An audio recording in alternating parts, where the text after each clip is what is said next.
कार्तिक मास में सुनी जाने वाली माता लक्ष्मी की अभिष्ट फल प्रदान करने वाली कथा। एक गांव में एक साहूकार रहता था। साहूकार के एक बेटी थी। वह हर रोज पीपल सींचने जाती थी।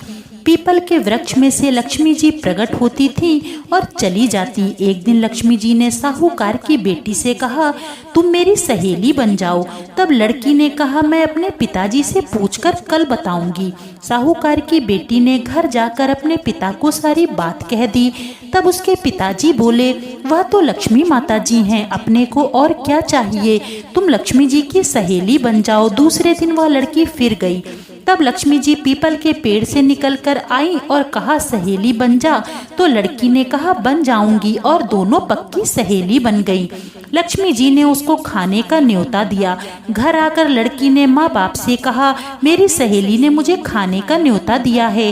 तब पिता ने कहा कि सहेली के जीमने जाइयो, पर घर को संभाल कर जाना। तब वह लक्ष्मी जी के यहाँ जीमने गई तो लक्ष्मी जी ने उसे साल दुसाला ओढ़ने के लिए दिया। रुपये दिए, सोने की चौकी, सोने की थाली में 36 प्रकार का भोजन कराया। जीम कर जब वह जाने लगी तो लक्ष्मी जी ने उसका पल्ला पकड़ लिया और बोली, मैं भी तुम्हारे घर जीमने आऊंगी। तब उसने कहा, आ जाइयो, और वह घर जाकर चुपचाप बैठ गई।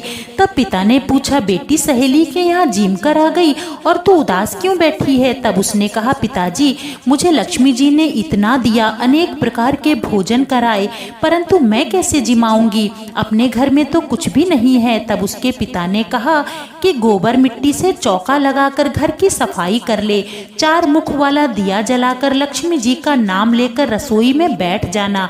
लड़की सफाई करके लड्डू लेकर बैठ गई।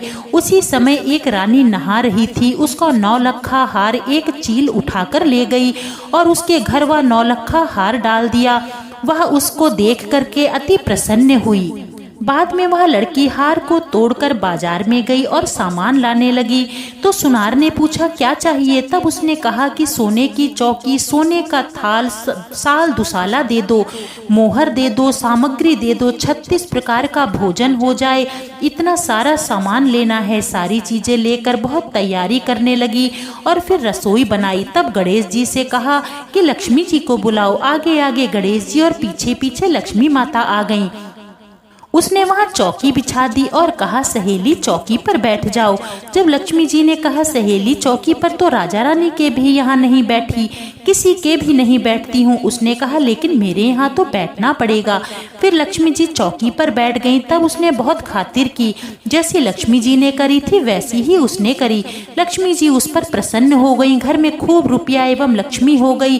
साहूकार की बेटी ने कहा, मैं अभी आ रही हूँ, तुम यहीं बैठी रहना। वह चली गई। लक्ष्मी जी गई नहीं और चौकी पर बैठी रही। उसको बहुत दौलत दी। है लक्ष्मी जी, जैसा तुमने साहूकार की बेटी को दिया वैसा सबको देना। कहते सुनते हुंकारा भरते अपने सारे परिवार को दियो। पीहर में देना, ससुराल में देना, बेटे पोतों को देना। हे लक्ष्मी माता, सबका कष्ट दूर करना, दरिद्रता दूर करना, सबकी मनोकामना पूर्ण करना।